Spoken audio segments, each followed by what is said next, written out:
Hi, I'm back and I'm happy to report that I think the glasses worked. I'll tell you all about it. If you don't know what I'm talking about, check out the link up there for the previous video that explains what the glasses are and why I'm doing all this. In brief, some research came out recently suggesting that a single exposure to deep red light can improve your ability to discriminate colors, and I wanted to see if I could replicate those findings. Scientists have actually been studying this issue for some years now, but the paper that caught my eye came out relatively recently. So here's how I test it. As described in the previous video, I wrote my own little program to test my color vision. I ran this test every evening for 5 days to establish a baseline. That is, before any exposure to red light, I just wanted to see how good my color vision was. After establishing that baseline, I then started to expose my eyes for 3 minutes every morning with the glasses. I would do it about 15 or 30 minutes right after I woke up. I maintained the same brightness on the glasses throughout all 10 days, and I tested myself every evening for those subsequent 5 days. So here's what I did wrong with the testing. First of all, I'm not sure if my method of choosing the colors to compare is anything like the researchers. They had a pretty sophisticated system. They determined what's called the color contrast sensitivity, which I guess is part of something called a chroma test, but I couldn't tell from the paper details exactly how they chose the foreground and background colors and so on, so I kind of used my own method. So it's important to point out that the percentages that the scientists reported in the cited paper can't really be compared one-to-one with the percentages that I found. It's possible that I just lucked into the math and they actually are on the same scale, but I think realistically, they're apples and oranges. Of course, the big problem with my study is that it's sample size n equals 1 and there's no control and so forth. It's possible that just by taking these tests over and over, I got better as time went on, just by virtue of practicing a lot. I also did my best to maintain constant effort throughout all the tests. The temptation, of course, is that once I've started the exposures to try really hard to figure out what the letters on the screen are in order to get a better result. I think I avoided this mostly, but you never can be sure. So it's possible that these effects have skewed the results somewhat, but to be honest, I don't think they were that big of a deal. You might remember from the previous video where I described my color testing procedure that I took the axis of color we were testing on and I picked one of the endpoints of that axis as the background color, and then I picked a random point as the foreground color. What I should have done, I think, is just pick 2 random colors somewhere on that axis and done the testing that way. But I had already begun the tests by the time I realized that it was too late to change. So let's take a look at these actual results. First, the proton axis. The baseline testing showed me that I had a 4.4% discrimination threshold on the proton axis, meaning if this is the axis, 2 colors that are identical have 0% contrast, and colors that are fully separated on the extent of that entire axis are 100% separated. My discrimination threshold was about 4.4%.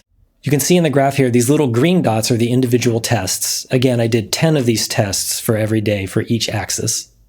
And the red X's are the average of all the green dots. So that's the average threshold detected on that day. The blue line represents the average of the averages. So for that 5-day baseline period, my average discrimination threshold was here. Again, 4.4%.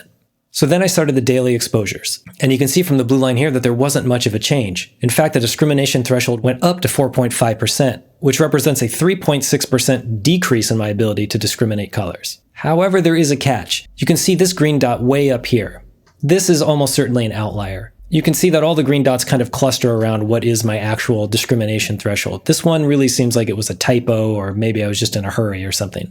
In other words, I don't think it honestly represents in any sense what I could or couldn't perceive on that day. So you can see if we remove that outlier, we now have a 4.4% improvement in discrimination ability. Still not the greatest, strongest result, and it might just be noise. However, there are 4 other green points that are kind of suspect.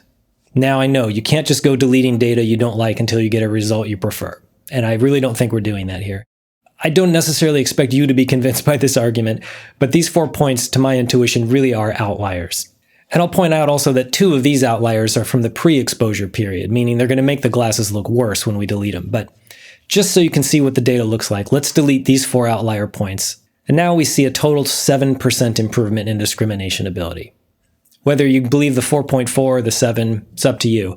To me, the 7% is the most honest representation of what I was able to see at that time. So, in all, not the most impressive result, but let's move on to the Triton axis. The baseline established on the Triton axis was 3.6%, and after 5 days of exposure, that threshold dropped to 2.6%, which represents an improvement of 28.3%. However, there are 2 pre-exposure outliers, so if we delete those, we get to a 24.6% improvement. And you could possibly also make the case for this pre-exposure outlier, and deleting that brings us to 23.8% improvement. This is amazing to me. This is a really clear signal that my eyesight had actually gotten better as a result of these exposures. I should note that the researchers found in their study that the Triton axis was more responsive than the Proton axis, so that accords as well.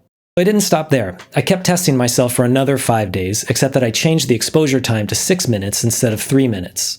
Again, in the original research, it was a single 3-minute exposure followed by a single test, so this is a bit of a different process. Through the subsequent 5 days of 6-minute exposures, the Proton axis is now a 37.3% improvement with all the outliers included, and without the outliers included, a 33.7% improvement. The Triton axis was a 43.5% improvement with all the outliers included, and a 39.9% improvement without. This is kind of startling to me. It seems to be working really well.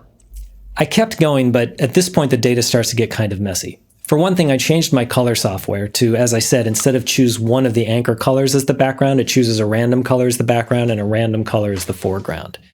I also, due to a COVID quarantine, had to move out of my normal living space into a different room, so I'm actually using a different monitor. So you can't really compare the data now to the previous data. But for whatever it's worth, it is still reporting the same percentage units on the same scale. I may not be able to include those results in this video, but I'll report everything down in the description of the video. I might also test some other people in the future, and I'll report all that down in the description as well. I doubt I'll make another video about it, so just check down there if you want to see whatever the latest results are. Again, these percentages aren't directly comparable to the percentages the researchers found. They found 12 to 17% improvements from that single exposure, but they're using some kind of different scale, so it's not exactly apples to apples. As a point of fact, if you take an RGB color on an 8-bit monitor like the one I was using to test myself, you can represent that color with 3 numbers. If you take one of those channels of color and change it by only 1 digit, in other words, basically the smallest possible change you can make in a color, that equates on these charts to a change of roughly 0.6% to 1.5%. In other words, my threshold of discrimination is pretty close to the threshold the monitor is actually able to display. Fortunately, the monitor does seem to have enough resolution to tease out my threshold, but it's close. In fact, some of the green dots in these results actually represent that kind of discrimination. All 3 channels were exactly the same, except that one channel differed by just a value of 1. So are these results real? Can they be trusted? Am I just practicing and getting better? Or am I trying harder subconsciously? I went back to the original thresholds that I established in the baseline, and you'll see in that period, it was about 3 to 5%.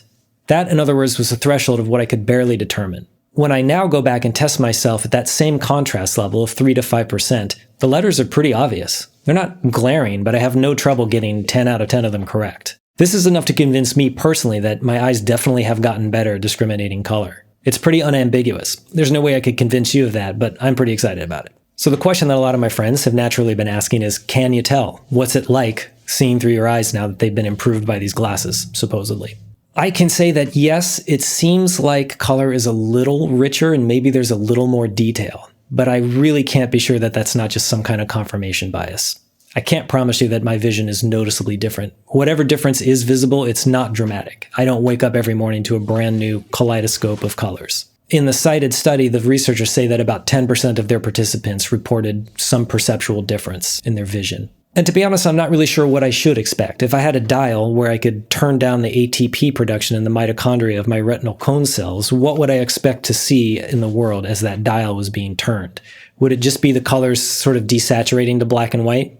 And if I turn the dial the other way, what should I expect to see? I'm not really sure, but kind of seems like colors are a little more vibrant. Maybe there's a little more detail in the colors. I don't know.